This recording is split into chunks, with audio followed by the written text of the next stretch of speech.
Guren, residente de tercer año de la Universidad de La Sabana. El día de hoy vamos a hablar de las consideraciones anestésicas en la cirugía para feocromocitoma. Para eso vamos a hablar de un caso clínico que vamos a identificar el caso clínico por este fondo azul. Este fue publicado en este año. Nos habla de un feocromocitoma masivo asociado a una crisis adrenal durante la cirugía. Fue un reporte de caso en el Journal of Medical Case Reports. Nos habla de un hombre de 55 años que tiene una masa retroperitoneal izquierda que le encontraron durante una exploración rutinaria realizada 2 meses antes. María Paula, perdóname un segundito. No sé si se está moviendo la pantalla a los demás. A mí me quedó. Ah, ya. Ah, sí, Listo. creo que ya, a ver, Sí, es que sí, creo que. No, ya se mueve. Sí, listo, dale. Perdóname. listo, perfecto. Entonces, al examen físico, él refiere molestias ocasionales en la región lumbar, una tensión arterial en 145/98 y en el electro se da una taquicardia sinusal sostenida a 111 latidos por minuto. Cuando tenemos un paciente así, pues debemos preguntarnos por diagnósticos diferenciales, recordando que los tumores suprarrenales con actividad endocrina son el aldosteronismo primario, el síndrome de Cushing con secreción autónoma leve de cortisol, o el feocromocitoma paraganglioma, que es lo que vamos a hablar el día de hoy. Respecto a los feocromocitomas, pues recordar que son tumores secretores de catecolaminas que se originan en las células cromafines del sistema simpático suprarrenal. Estas células escapan al control del sistema nervioso autónomo y tienen una producción de catecolaminas totalmente independiente. La mayoría de los feocromocitomas van a secretar noradrenalina solamente o a veces puede estar combinada con otras catecolaminas. Generalmente secretan una proporción de 85/15, donde 85 suele ser noradrenalina y 15 noradrenalina y 15 adrenalina, perdón. Algunos también secretan dopamina, pero es en una proporción mínima y esta proporción se ve invertida respecto a una glándula suprarrenal normal. Más o menos el 15% de los feocromocitomas secretan predominantemente adrenalina. Y gracias a estas proporciones de catecolaminas, pues los síntomas van a variar clínicamente, desde pacientes totalmente asintomáticos hasta crisis hipertensivas que pueden ser potencialmente mortales, que vamos a ampliar más adelante. En esta tabla, que pues se ve bastante grande, la traje para recordar que hay múltiples patologías relacionadas con los feocromocitomas. Los tumores de las neoplasias endocrinas múltiples, especialmente la neoplasia tipo MEN2, presenta una función endocrina mucho más potente y es casi que regla obligatoria que los pacientes con MEN2 van a cursar con feocromocitoma.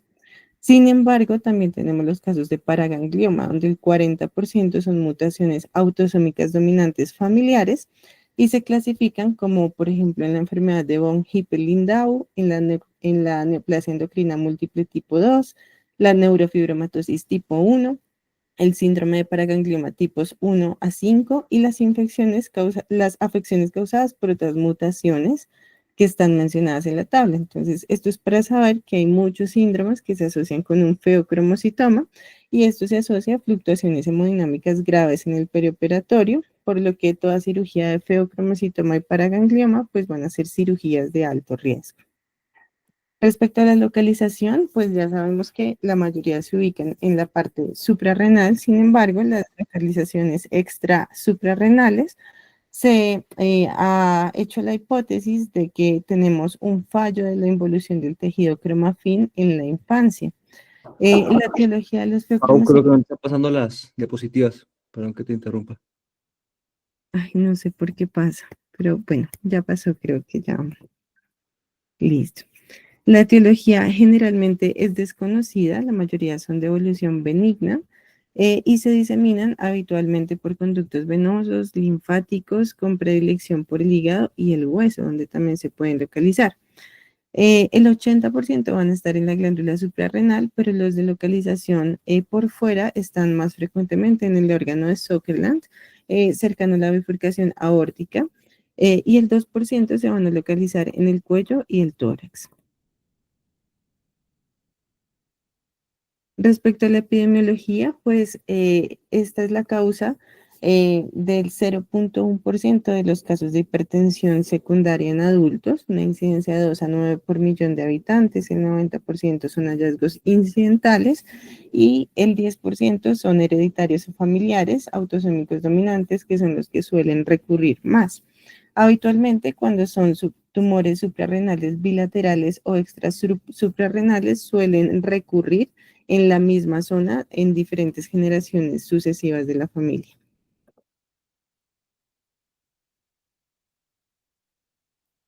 Importante que afectan por igual a ambos sexos, la incidencia es máxima entre los 30 y los 60 años, el 10% van a afectar también a niños, la supervivencia a 5 años del feocromocitoma maligno es del 44% y del 5 al 10% de los pacientes van a tener una recidiva benigna después de la resección. Respecto a los signos y síntomas, pues las crisis suelen ser infrecuentes, esto se define como una al mes o menos, o numerosas varias veces al día y pueden durar entre minutos a horas. Se caracteriza pues por hipertensión, cefalea, sudoración, palidez, básicamente todas las zonas donde tenemos receptores adrenérgicos, y esto se traduce en un aumento de la resistencia vascular sistémica.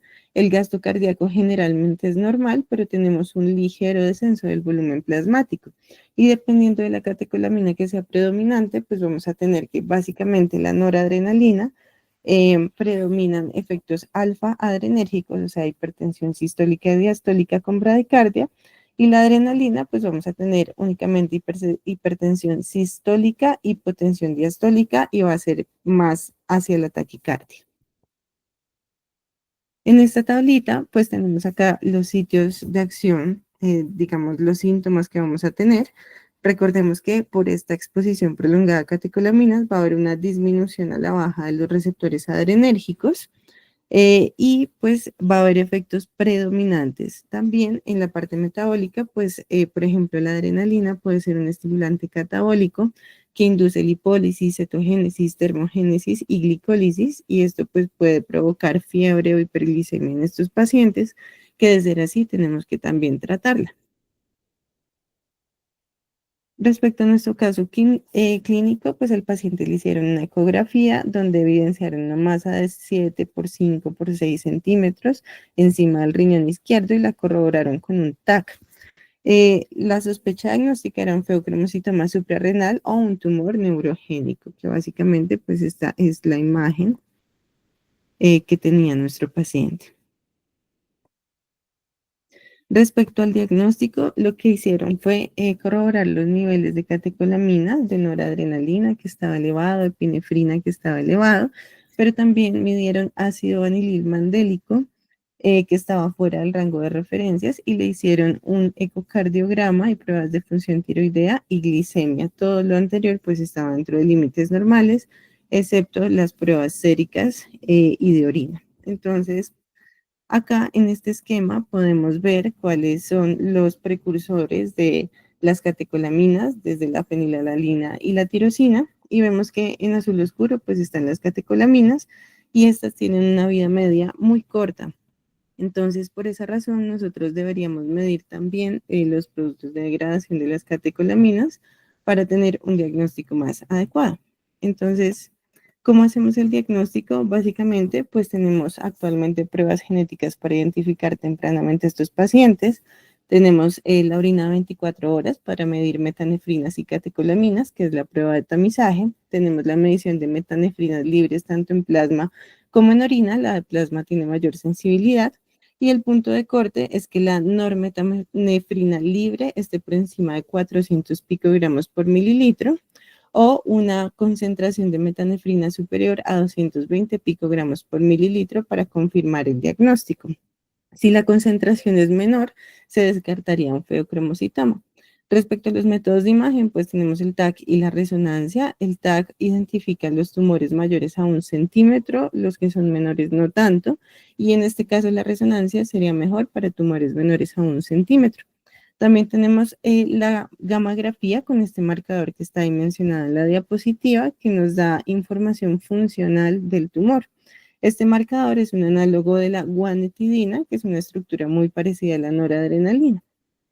Y pues según estos exámenes vamos a clasificar a nuestro paciente según la catecolamina que sea predominante. Al paciente del caso clínico, lo que hicieron en la valoración preanestésica fue administrarle prazosina, una dosis de 2 miligramos 3 veces al día por 2 semanas antes de la cirugía. Durante los 3 días previos recibió infusión diaria de cristaloides de 1000 cc y 500 de coloides para expandir volumen, para mantener una presión arterial más o menos en 145/75 y una frecuencia cardíaca estable en 90 latidos por minuto. El día anterior fue valorado por un equipo multidisciplinario y concluyeron que también el tumor estaba ejerciendo presión sobre estructuras adyacentes como la vena esplénica, renal, el riñón izquierdo, el páncreas. Entonces vamos a empezar con nuestra siguiente etapa, que es el preoperatorio. ¿Cuáles son nuestras metas? Entonces, lo primero, pues, tener un alfa bloqueo preoperatorio, sobre todo para el control de la presión arterial, aumentar el volumen intravascular, prevenir los episodios hipertensivos paroxísticos, permitir una resensibilización de los receptores adrenérgicos y mejorar la disfunción miocárdica. Entonces, para esto vamos a iniciar hablando del alfa bloqueo. El objetivo, pues, es bajar la tensión arterial, aumentar el volumen intravascular, prevenir el desorden de hipertensión en la cirugía, sensibilizar a los receptores. Y la idea es que desaparezcan los síntomas del paciente, que se eviten o se reduzcan los cambios en el ST, en la onda T y en el electrocardiograma, y eliminar o disminuir el riesgo de arritmias.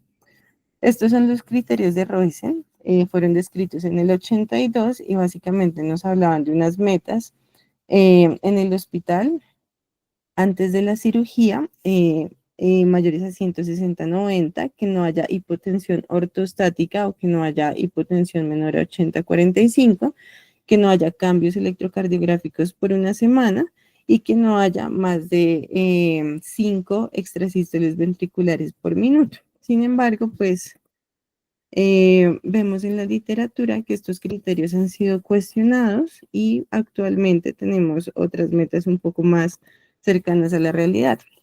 Entonces vemos que el objetivo, pues, es llevar al paciente a cirugía con una tensión arterial menor a 130/80 en posición sentada y una presión arterial sistólica mayor a 90 cuando esté de pie, y que la frecuencia cardíaca sea entre 60 y 70 cuando está sentado y máximo 80 latidos por minuto cuando esté de pie. Entonces, para esto, el alfa bloqueo está escrito en la literatura que se puede dar desde 3 hasta 14 días previo a la cirugía, idealmente en los 14 días. Y dependiendo del medicamento, pues podríamos suspenderlo de 48 a 24 horas antes de la cirugía.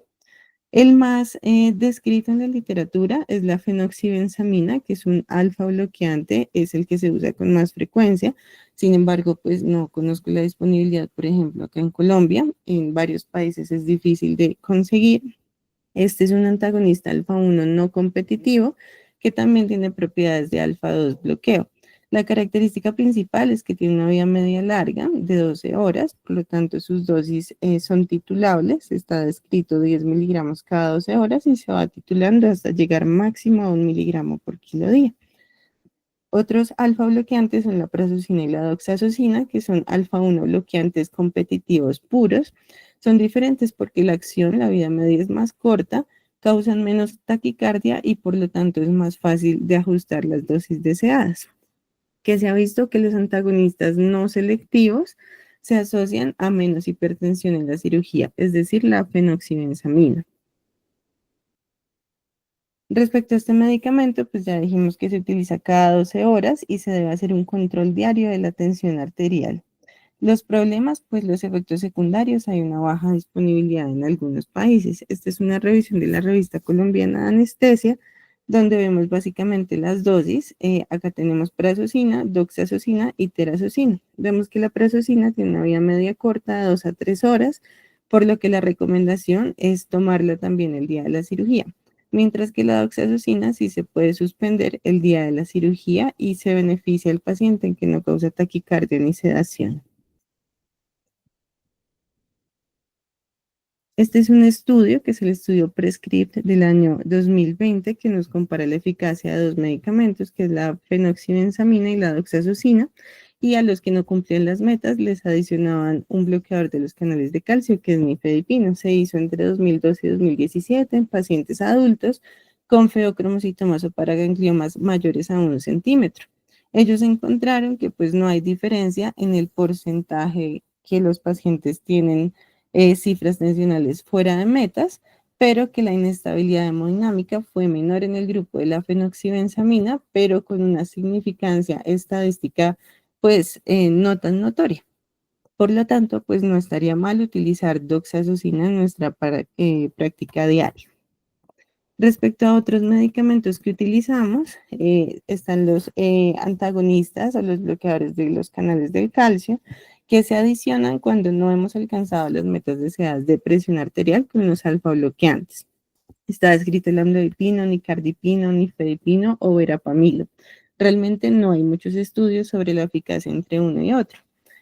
También una de las manifestaciones potenciales del exceso de catecolaminas puede ser un vasoespasmo de las arterias coronarias, donde también está descrito el uso de bloqueadores de los canales de calcio para ayudar a prevenir este evento.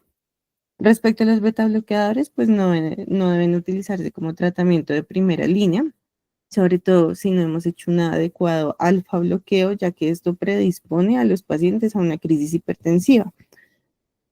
Y finalmente, pues otra opción terapéutica en la premedicación es el sulfato de magnesio o el magnesio, ya que ejerce efectos vasodilatadores en la vasculatura periférica, inhibe la liberación de catecolaminas en la médula suprarrenal y bloquea los receptores periféricos también de catecolaminas. Entonces, luego de hacer el alfa bloqueo, vamos a hablar del beta bloqueo.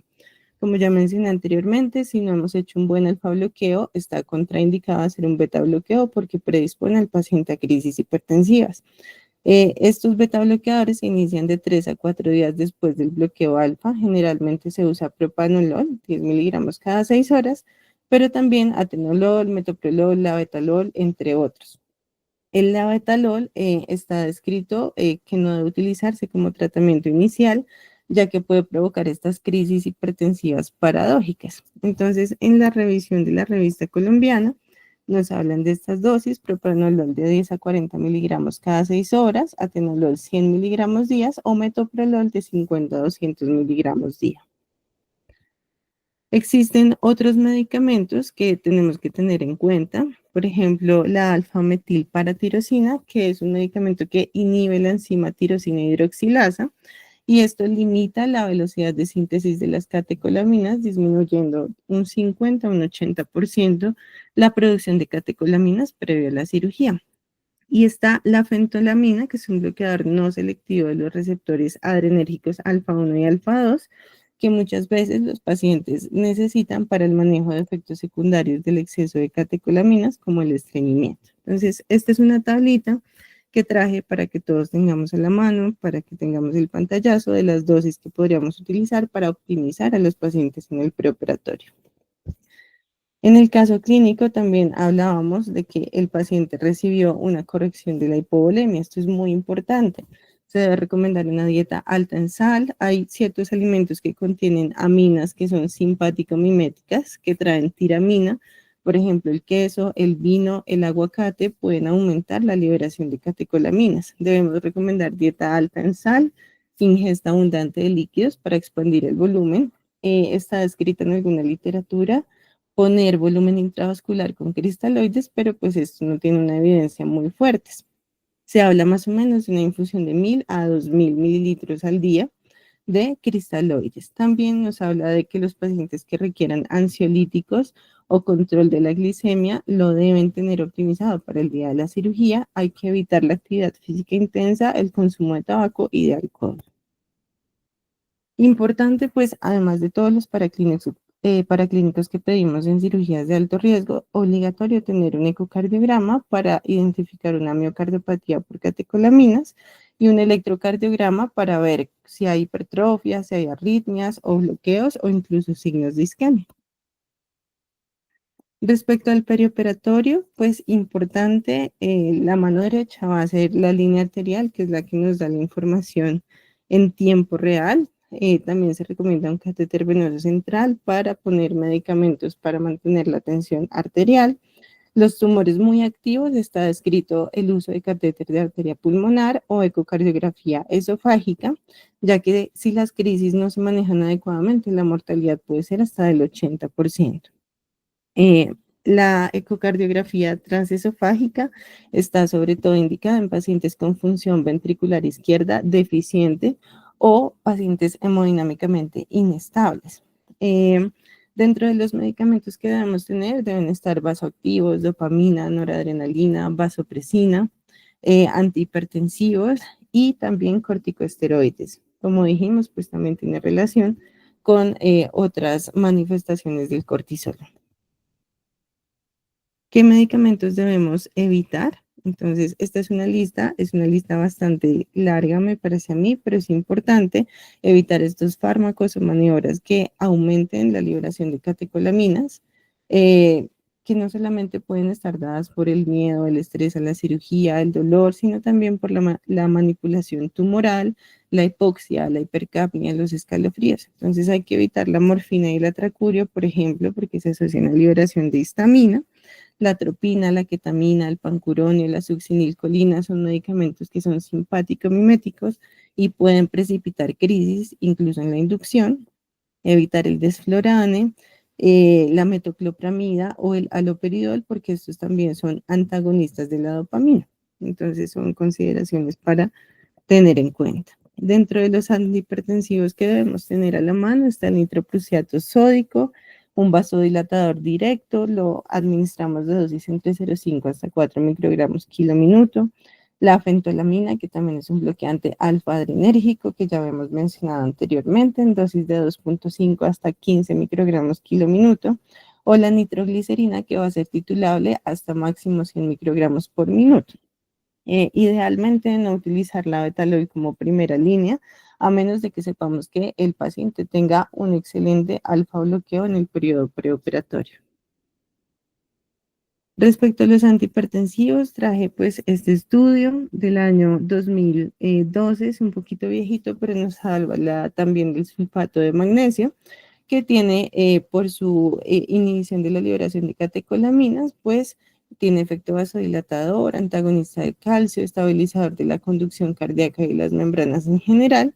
Y hay reportes del caso donde ha mostrado un beneficio en dosis de carga de 40 a 60 miligramos por kilo y mantener la infusión de 2 gramos hora. Respecto a la cirugía, estas cirugías deberían ser idealmente programadas y no de emergencia porque las urgentes se asocian a un aumento de la morbimortalidad. Respecto a la técnica quirúrgica, pues la laparoscopia es la técnica de elección, sobre todo en los tumores menores a 8 centímetros, sin signos de malignidad en las pruebas de imágenes. También mencionan en la literatura que la presión de insuflación del neumoperitoneo debe ser menor a 8 milímetros de mercurio, porque las altas presiones pues, pueden aumentar la liberación de catecolaminas. Y la cirugía abierta se recomienda para tumores o para gangliomas más grandes que sean entre 6 y 8 centímetros o más. Hay que identificar y ligar tempranamente la vena y evitar la manipulación del tumor. Es allí donde la experiencia del cirujano pues es muy importante. Se ha demostrado también que la cirugía parcial, la suprarrenalectomía parcial, previene la insuficiencia suprarrenal hasta en el 90% de los pacientes. Entonces, ¿qué fases vamos a tener? Primero, pues una fase de hipertensión secundaria a la liberación de catecolaminas, a la posición, a la incisión, a todos los eventos de estrés, pero luego de que se hace el clampeo de la vena, vamos a tener una caída abrupta de las catecolaminas y una hipovolemia y una hipertensión que pueden ser refractarias.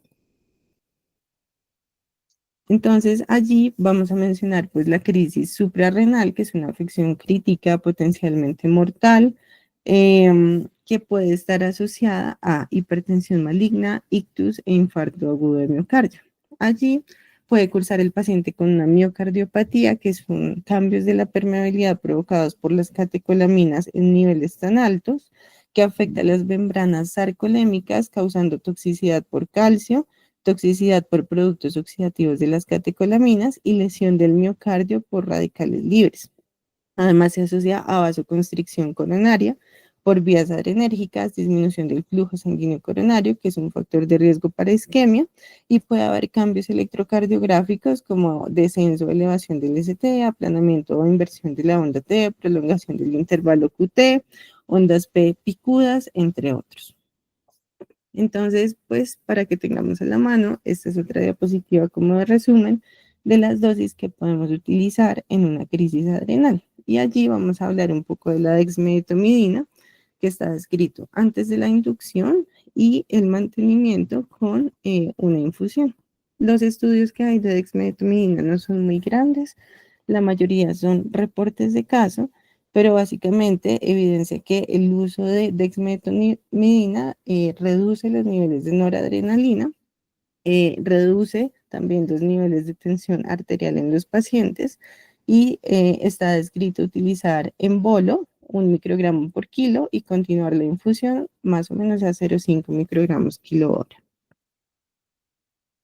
Respecto a las arritmias, pues importante que la mayoría van a ser de origen ventricular, se van a tratar como siempre tratamos las arritmias, lidocaína, beta bloqueante, propanolol o esmolol. También podemos utilizar amiodarona, que nos va a prolongar pues la duración del potencial de acción, pero pues digamos que esto ya es un tema un poco aparte en el que no voy a profundizar.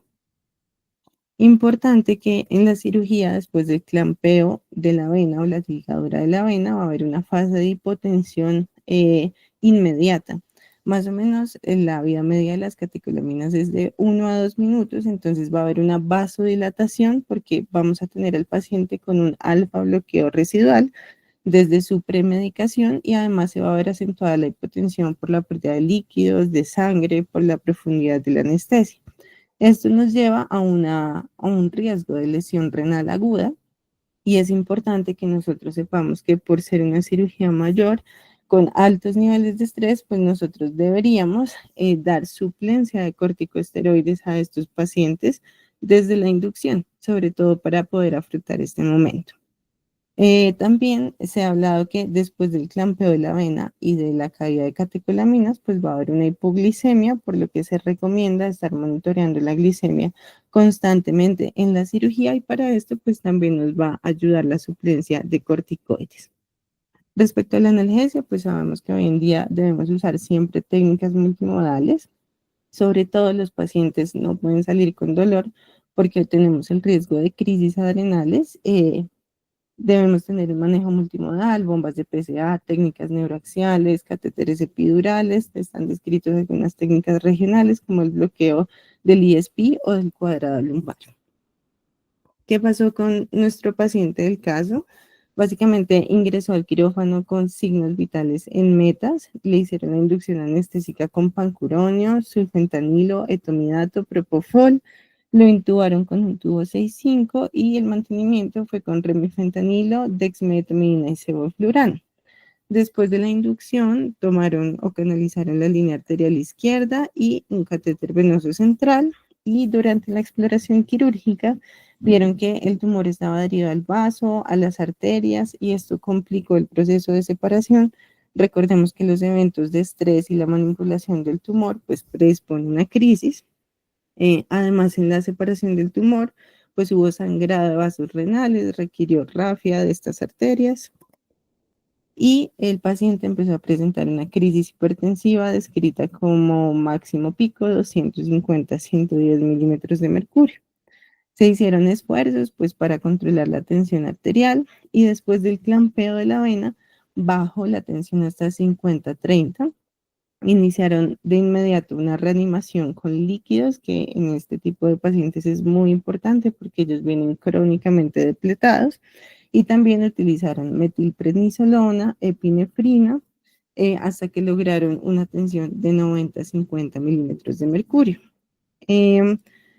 A 30 minutos antes de finalizar la cirugía, tuvieron que dejar infusión de epinefrina y noradrenalina, y al salir de la cirugía únicamente salió con noradrenalina. La cirugía duró más o menos 3 horas y media con un sangrado de 800 cc y requirió transfusión de productos de hemocomponentes, de coloides y bastantes cristaloides.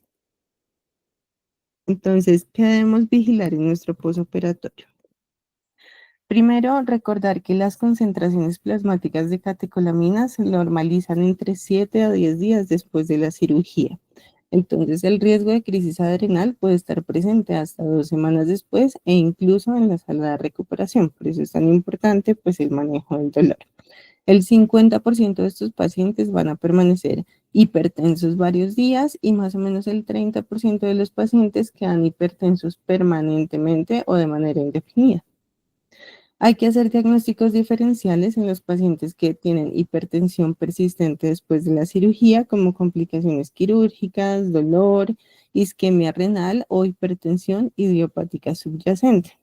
Es importante tratarla porque la hipotensión es la causa más frecuente de muerte en el perioperatorio y en el posoperatorio inmediato. Importante que debemos siempre evitar ser restrictivos con estos pacientes porque siempre van a necesitar volúmenes altos de líquidos, ya que la vasculatura periférica es poco sensible a los niveles de catecolaminas por su exposición crónica y puede ser incluso necesario emplear vasopresores. En este gráfico de acá, entonces quería resumir, pues, cuáles son las causas más importantes de hipotensión que debemos tener en cuenta. El efecto residual de los alfa-bloqueantes, que nos dan una disminución abrupta de las catecolaminas después de la cirugía, los efectos residuales de los antihipertensivos utilizados en cirugía y la hipovolemia. Entonces, por esta razón, se recomienda que todos los pacientes salgan a vigilancia de UCI por lo menos de 24 a 48 horas, ya que el riesgo de hipotensión puede ser hasta del 60% y el riesgo de hipoglicemia también es muy alto y puede causar una insuficiencia suprarrenal de rebote. Importante siempre tener bien titulados los agentes vasopresores de la mejor manera, tanto la adrenalina, la noradrenalina, y tratar de manera agresiva la hipovolemia. Respecto al seguimiento en el postoperatorio inmediato, pues hay que siempre investigar anomalías electrolíticas y endocrinas, sobre todo en pacientes que están somnolientos o con alteración del estado de conciencia. En pacientes con hipertensión persistente también, una de las causas puede ser sobrecarga hídrica, entonces sí tenemos a la mano un Vexus, un monitoreo ecográfico para objetivizar el seguimiento. También puede haber en la cirugía ligaduras inadvertidas de arterias renales o que quede tumor residual que esté afectando al paciente. ¿Qué se recomienda? Un control de laboratorio de 2 a 6 semanas después de la cirugía, medir los niveles plasmáticos o los niveles urinarios de metanefrinas. Esto nos ayuda a diagnosticar si la enfermedad es persistente o recurrente. Y se recomiendan pruebas bioquímicas anuales, pues, para hacer el seguimiento. Esta tabla me pareció muy bonita, que es como el resumen de todo lo que les he hablado en los pilares de la premedicación, el preoperatorio, el posoperatorio y sobre todo el seguimiento, que a veces nos evitamos nosotros en anestesia. Este seguimiento, pues, nos alejamos bastante. Básicamente nuestro paciente salió a la UCI, salió extubado, tuvo infusión continua de noradrenalina y vasopresina, tuvo dosis de hidrocortisona a dosis de 50 miligramos diarios como terapia de reemplazo. Al quinto día intentaron hacer una disminución de los corticoides, pero presentó somnolencia, falta de apetito, por lo que siguieron hasta 15 días después del posoperatorio con suplencia de corticoides y luego lo fueron reduciendo paulatinamente. Le hicieron unos controles de laboratorio con ACTH, con niveles séricos de noradrenalina, de adrenalina, de metanefrinas, y le hicieron también pruebas de imágenes en los meses siguientes al posoperatorio.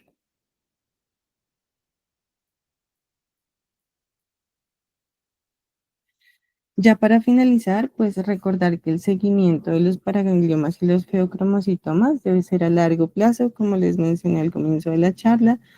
Casi el 30% de los pacientes tienen recurrencias y puede ser hasta de 10 años el seguimiento que debemos tener.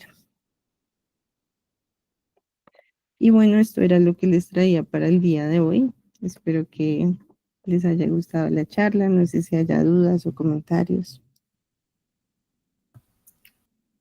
María Paula, muchas gracias por tu revisión. Realmente es un tema que, como ven, incluye todo el perioperatorio, desde la valoración preoperatoria en el intra y el posoperatorio, ¿no? Entonces hiciste una excelente síntesis y nada, me gustó mucho. Yo te iba a preguntar una cosa, no sé si encontraste o tú qué harías, por ejemplo, en los pacientes que en el preoperatorio que llegan a consulta y son pacientes que tienen un feocromocitoma diagnosticado pero que están normotensos. ¿Le iniciarías o no alfa bloqueo? Idealmente, lo que dice la literatura es que el 30% pueden ser totalmente asintomáticos. Yo Ujú. sí lo iniciaría porque realmente el riesgo de una crisis adrenal por manipulación del tumor, por el estrés quirúrgico y del ayuno, pues es muy alto. Entonces, siempre y cuando estemos en esa meta superior de los criterios de Risen de 85-50 de tensión, pues yo creo que se beneficia del alfa bloqueo, porque en caso de que haga una crisis, y yo tenga que ponerle la betalol, le voy a empeorar esa crisis si los bloqueadores alfa no están bloqueados antes de la cirugía. Sí, exacto. Entonces, eso es lo que, digamos que eso era un poco controversial. Si se le iniciaba, no, algunos uno encuentra a veces que dicen que no, pero realmente lo que dice la mayoría de artículos y de cosas que uno lee es que es mejor iniciarlo, porque si bien el paciente puede estar normotenso y pues con el inicio del alfa bloqueo puede tender a la hipotensión, cuando a veces los cirujanos hacen manipulación del tumor, igual pueden generar una crisis hipertensiva que puede ser mejor manejada ¿con el qué? Con el alfa bloqueo. Entonces, sí, idealmente mejor iniciarlo. Y en cuanto al alfa bloqueo, si es selectivo o no selectivo, realmente si la fenoxibenzamina es lo que uno lee de primera opción, hay artículos que incluso solo la mencionan a ella, pero realmente no hay superioridad entre los selectivos y los no selectivos, es decir, lo que es doxazocina o prazosina. Y lo que pasa con los selectivos es que generan más inestabilidad en el intraoperatorio, pero generan menos hipotensión en el posoperatorio. Entonces, digamos que por ese lado, pues a uno le serviría porque uno, digamos que si está el paciente con prazosina o oxazocina, es mucho más probable que hagan una hipotensión más severa en el intraoperatorio, pero por lo que tienen más corta vida media que la fenoxibenzamina, pues es menos probable que el paciente necesite vasopresor en el posoperatorio. Bueno. Y bueno, es que hay tantas cosas de qué hablar. Lo otro entonces es que estos pacientes siempre sí o sí, me llama la atención que en el caso que pusiste, que lo leí, no le pusieron la línea arterial despierto. Casi que uno diría que estos pacientes pues tienen tres momentos críticos, ¿no? Entonces, la intubación orotraqueal o la inducción anestésica, primero porque muchos de esos medicamentos que a veces usamos pueden inducir una crisis suprarrenal. Entonces, realmente yo lo que haría sería, y pues lo recomiendo, es poner una línea arterial despierta, ¿sí? Para tener entonces un seguimiento latido a latido de la presión durante la inducción anestésica. La segunda parte, digamos que es crítica, que tú lo mencionaste también, es la manipulación del tumor, ¿sí? Que es cuando ahí empiezan entonces a liberar las células cromafines catecolaminas y se puede generar la crisis hipertensiva. Y lo tercero es el momento en el que se clampea el drenaje venoso, que es donde el paciente empieza a generar o puede generar hipotensiones también muy severas, incluso hasta actividades eléctricas sin pulso. El paciente puede llegar a un ritmo de paro y lo más frecuente que está descrito es la actividad eléctrica sin pulso. Entonces es importante. Casi que entonces uno le pone el central y tiene por una vía la noradrenalina y por la otra vía lista el nitroprusiato o la nitroglicerina. ¿Sí? Para cuando apenas clampeen o hagan digamos que se suspenda el drenaje venoso, tener listo ahí pues tanto el vasopresor como el vasodilatador para pues iniciarlo o suspenderlo dependiendo de la situación. Justo iba a mencionar al doctor Marina ahí que levantó la mano porque yo sé que él tuvo un caso, un feocromocitoma bastante complejo. No sé, Juan, si quiera aportar algo. Pues algo que, buenas noches a todos, algo que pues a modo de experiencia que me funcionó más es pues empezar en el momento en que hacen el campo venoso, empezar la vasopresina incluso antes que la noradrenalina, por lo mismo que hablaban de la regulación a la baja de los receptores adrenérgicos. Nos respondió mejor obvio, iniciamos los dos vasopresores, pero nos respondía mejor en el momento en que iniciamos la vasopresión. Entonces, pues sería bueno también tener eso en cuenta. Sí, entonces exacto. de iniciar todo eso, y pues como hipotensor cuando están haciendo la, la, mm, la manipulación del tumor, pues tener listo también un vasodilatador como nitroprusiato o nitroglicerina. Entonces, no sé cuál elegirías tú entre los dos, María Paula. Pues yo creo que depende uno de la disponibilidad. Yo preferiría nitroglicerina, yo personalmente. Porque, por ejemplo, Natalia, ¿cuál es el problema con el nitroprusiato?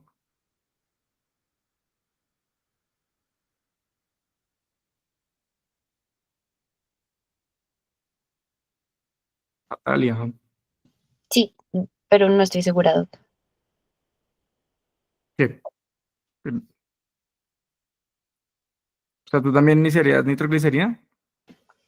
Mm, Yo creo que sí, pero más, o sea, desde un punto de vista más como por la familiaridad con el medicamento, o sea, porque lo he utilizado más que el nitroprusiato, la verdad. ¿Y cuál es la precaución que uno tiene que tener con el nitroprusiato?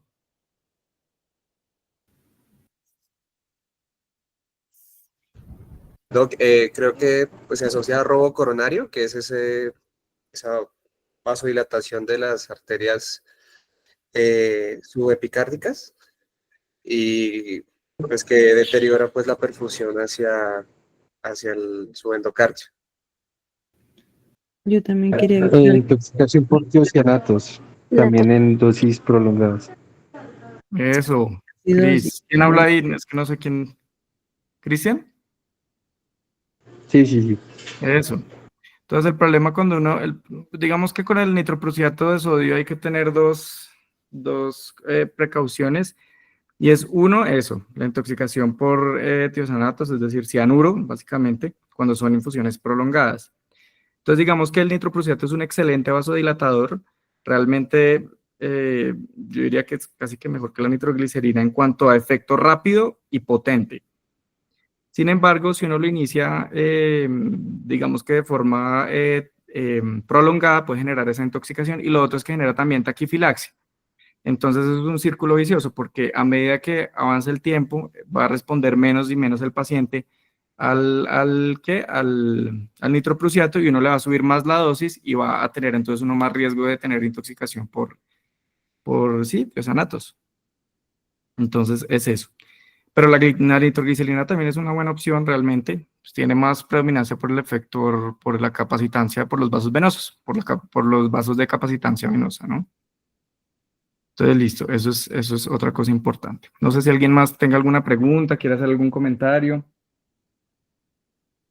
No sé qué opinan, no sé, los otros residentes, doctores, anestesiólogos, de utilizar dexmedetomidina en estos pacientes, sobre todo después pensando en que hagan hipotensiones eh, severas posterior a la resección del tumor.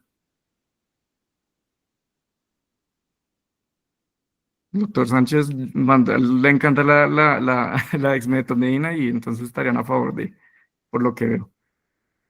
Sí, pues un excelente medicamento, no solo pensando en la analgesia multimodal, sino pues como parte del control alfa, o del control del alfa bloqueo durante el transoperatorio.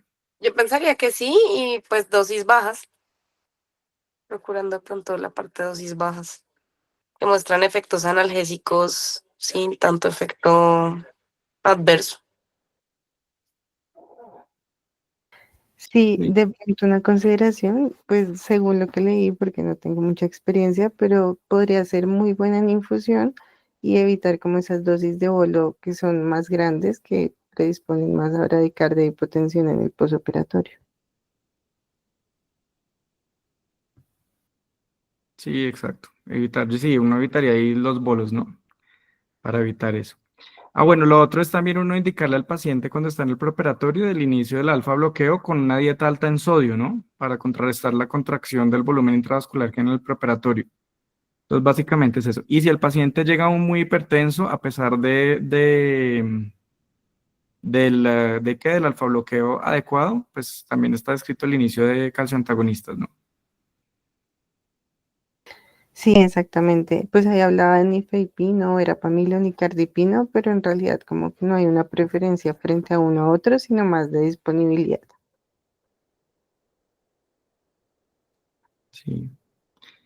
Y no, y ya, y tener en cuenta los medicamentos, que se dieron cuenta, la lista es muy larga y son medicamentos que usamos en el día a día, en nuestra práctica anestésica, que pueden generar crisis adrenales. De hecho, hay casos descritos que realmente se hace el diagnóstico después de que en cirugía se utiliza alguno de los medicamentos que usamos nosotros, por ejemplo, la ketamina, que eso sí no debería utilizarse, y el paciente hace una crisis hipertensiva y uno pues queda ahí perdido y resulta que termina en un diagnóstico de un feocromocitoma. Pues son muchos que usamos todos los días, ¿no? Como ven ahí en la presentación. Listo, no sé si alguien más tenga algún comentario, algo adicional, alguna pregunta.